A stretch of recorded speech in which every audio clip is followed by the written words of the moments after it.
À quelques mois d'une élection primordiale pour le devenir de notre nation, revenons sur les origines du vote, pilier de notre démocratie. Nous avons remonté le temps et nous sommes allés à la rencontre de ceux qui, les premiers, se sont battus pour un monde plus juste, plus démocratique. Ce documentaire est leur histoire. Il y a quelques milliers d'années, nos ancêtres, qui vivaient encore dans des forêts hostiles au milieu de bêtes agressives et menaçantes, firent une découverte qui allait bouleverser le devenir de l'humanité. Ils découvrirent le vote. Ce 22 avril 2012 avant Jésus-Christ, le soleil inondait la cime des gigantesques arbres qui surplombaient le terrain de chasse, où, jour après jour, Hump et Ps, deux frères, allaient prouver la supériorité de leur race à d'horribles animaux, au cours de combats souvent cruels et sanglants, mais toujours victorieux.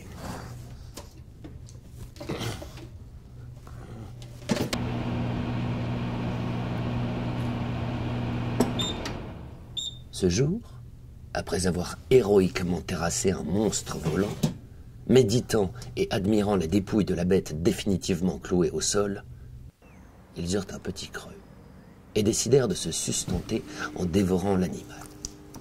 Mais après avoir chacun mangé une aile, une patte et un flanc de la bête, ils se retrouvèrent confrontés à un problème de taille. Le terrible ennemi vaincu n'avait qu'un croupion.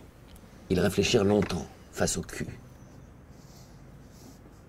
et tentèrent de différentes manières de trancher cette question afin de déterminer celui qui planterait ses crocs dans le postérieur de la bête.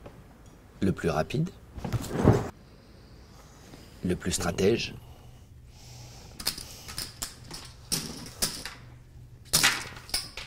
le plus sportif,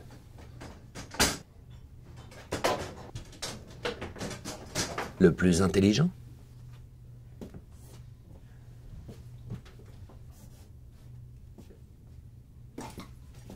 oh, oh, le vote.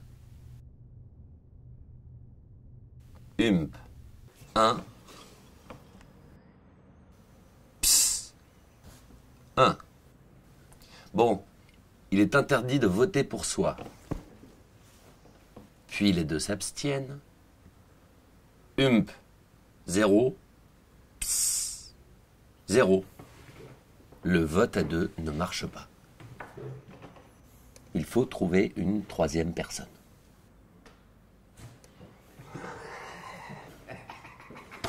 Campagne. Meeting. Corruption. Menace.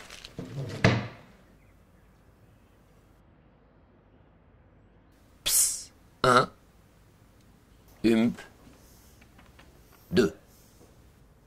Hump s'aperçut à ses dépens que le plus fort l'emporterait toujours, et que cette loi, bien qu'elle ne fût jamais votée par aucun parlement, gouvernerait le petit caillou bleu pour les siècles des siècles. C'est ainsi qu'un croupion changea la face de l'humanité. Et quelques milliers d'années plus tard, force est de constater que peu de choses ont changé.